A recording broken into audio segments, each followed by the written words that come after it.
जैसे पार्थिव पूजन करने वाली मेरी जीजियां जो पार्थिव का पूजन करती हैं, मिट्टी का शिवलिंग बनाती हैं, घर में गमले के अंदर पार्थिव पूजन कर लेती हैं, मिट्टी का शिवलिंग बना लेती हैं, मिट्टी के शिवलिंग की पूजन कर लेती हैं। मिट्टी का शिवलिंग, याद रखना ये पार्थिव शिवलिंग कोई साधारण नहीं होता। 15 दिन हो गए, दुकान नहीं चल रही है, व्यापार नहीं चल रहा है, कष्ट हो रहा है, घर में 1 रुपया नहीं आ रहा। प्रैक्टिकल करना, कहीं सियोर वाला महाराज झूठ बोलकर तो नहीं जा रहा, प्रैक्टिकल कर कर देखो। और बिना प्रैक्टिकल के रहना मत। ये दुनिया के लोगों ने सबने प्रैक्टिकल करा।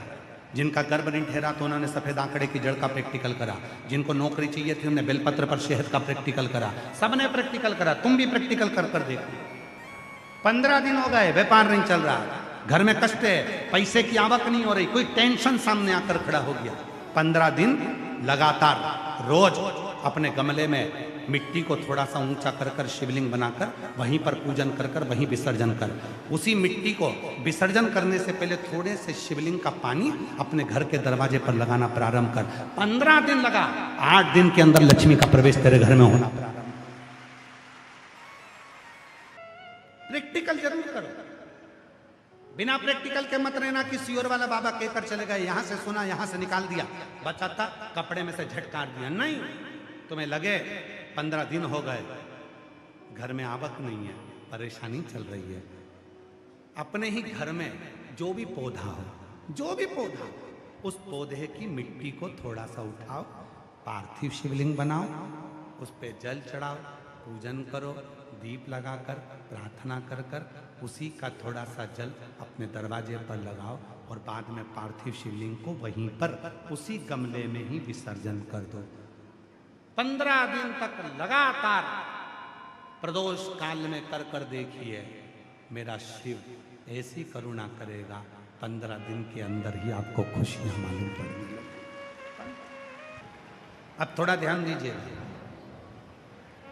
शिव जी के मंदिर में एक बेलपत्री आप शंकर भगवान को चढ़ाते हैं। कितनी बेलपत्र? एक चावल का दाना शिव जी को चढ़ाते हो। कितना चावल का दाना? एक बेलपत्र, एक चावल का दाना। यदि हम एक बेलपत्र भी शिव जी को समर्पित कर रहे हैं तो वो बेलपत्र भी 5 गुना हो जाती है शिव को समर्पित करते से। एक चावल का दाना यदि हम शिव जी को समर्पित करते हैं तो वो चावल का दाना भी 5 गुना हो जाता है शिव को समर्पित करते। शिव जी के कान में 2 कुंडल पद्म और पिंगल जो हर तरह से टूट चुके थे, जिनके जीवन में कष्ट ही कष्ट भरा हुआ था, वो पद्म और पिंगल शिव की साधना में तुमरुका जी के कहने पर मिला था। तुमरुका जी के कहने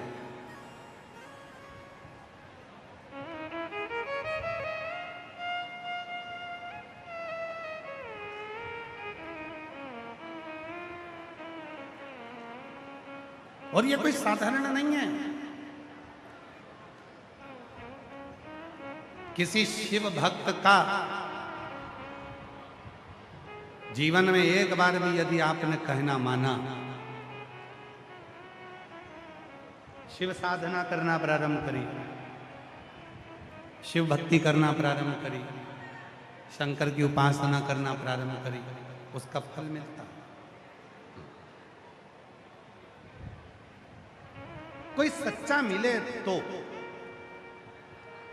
नहीं तो आज के जमाने में तो आडंबर दिखावा बहुत हो। कोई सच्चा मिले, आजा बेटा, कोई सच्चा मिले तो शिव साधना। शिव महापुराण की कथा कर रही है, भगवान शंकर का चरित्र कर रहा है, शिव तत्व कर रहा है, शंकर जी की कथा कर रहा है। पद्म ने पिंगल से कहा, हम दोनों सर्प हैं, पर मैंने तुमरुका जी के मुख से एक बार सुना है कि यदि पूर्ण भरोसे के साथ यदि शिव जी से कहा जाए, मेरे शंकर भगवान हिंदी, अंग्रेजी, गणित ये सब भाषाओं को नहीं जानते, मेरे शिव तो केवल प्रेम की भाषा जानते हैं, इसलिए हम जब शिव को पुकारें तो प्रेम की भाषा से, प्रेम की भाषा।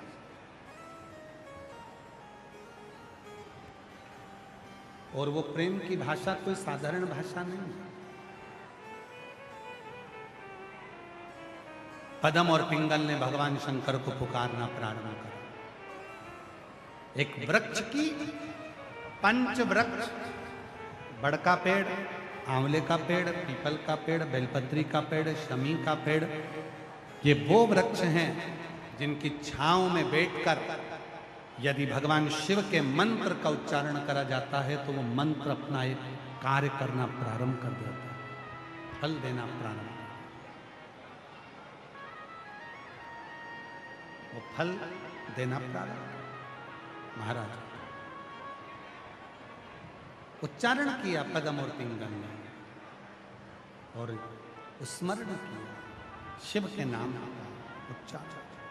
शिव प्रकट हो गए। बहुत दुखी थे पदम पिंगल, नयन से जल बह रहा था पदम पिंगल के।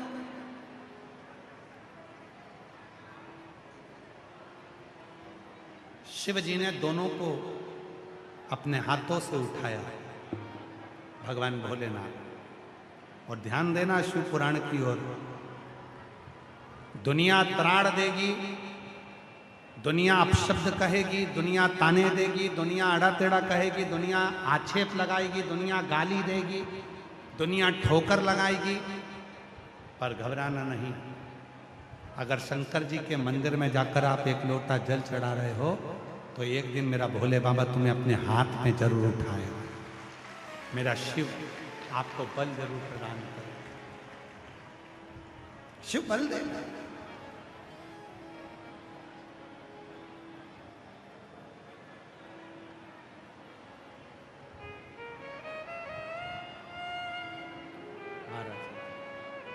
शिव जी ने पदम और पिंगल को उठाया।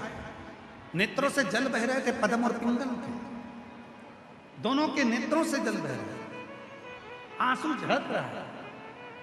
शिव जी ने पूछ लिया, तुम दोनों रो रहे हो? हाँ। तो भगवान भोलेनाथ जी ने पूछा, जरा ध्यान दें कथा पर। शिव जी ने पूछा, तुम दोनों रो रहे हो? हाँ।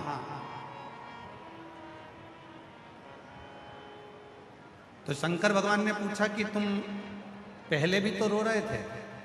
तो पदम और पिंगल ने कहा, पहले इसलिए रो रहे थे कि हमारी दशा देखकर हमें कौन स्वीकार करेगा। पहले इसलिए रो रहे थे कि आप नहीं आए थे, आपको पुकार रहे थे, इसलिए रो रहे थे। तो भगवान शंकर ने कहा कि अब तो मेरा दर्शन हो गया, अब मैंने तुमको अपनी गोदी में ले लिया, अब क्यों रो रहे हो? तो पदम और पिंगल ने कहा, इसलिए रो रहे हैं कि अपनी जिंदगी के कई साल हमने ऐसे ही भटकते भटकते निकाल दिए। अगर पहले मालूम होता तो केवल आपको ही पुकार लेते और हमारे जीवन को सार्थक बनाते। हमने अपनी जिंदगी के कई साल, हमने अपने जीवन के कई वर्ष ऐसे ही निकाल दिए। और आप और हम में भी कई ऐसे बैठे हैं जिन्होंने अपनी जिंदगी के कई साल ऐसे निकाल दिए।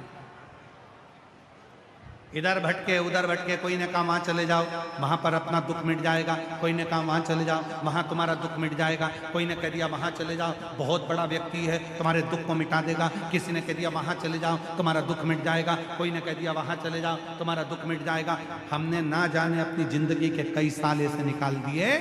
और जब से हमने शिव महापुराण की कथा को सुनना चालू करा, अब सही जगह पर आकर बैठ गए कि शिव जी को एक लोटा जल सारी समस्या। अब सही जगह आकर बैठ गए कि एक लोटा जल सारी समस्या का हल। अब हम नहीं भटकेंगे, अब हमने बहुत देख लिया भटक कर, अब कहीं नहीं जाना। अब तो केवल शिव की शरणागति में रहकर शंकर जी को एक लोटा जल समर्पित कर, एक लोटा।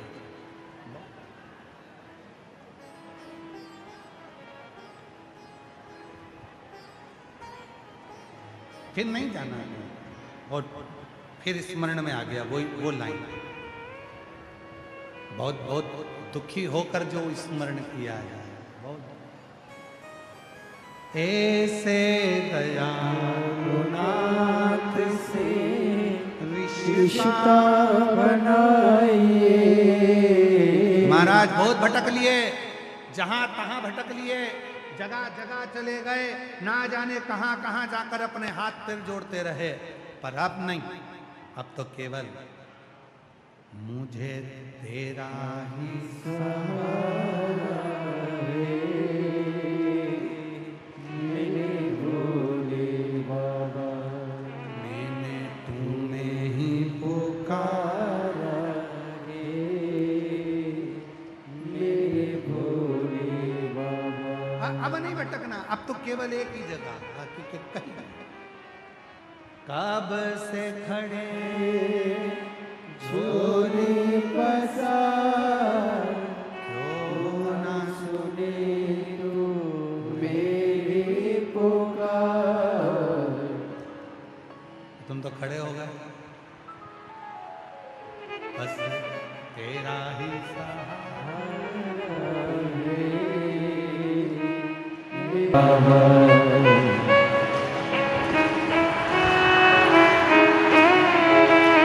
अरे आरती का समय हो रहा है।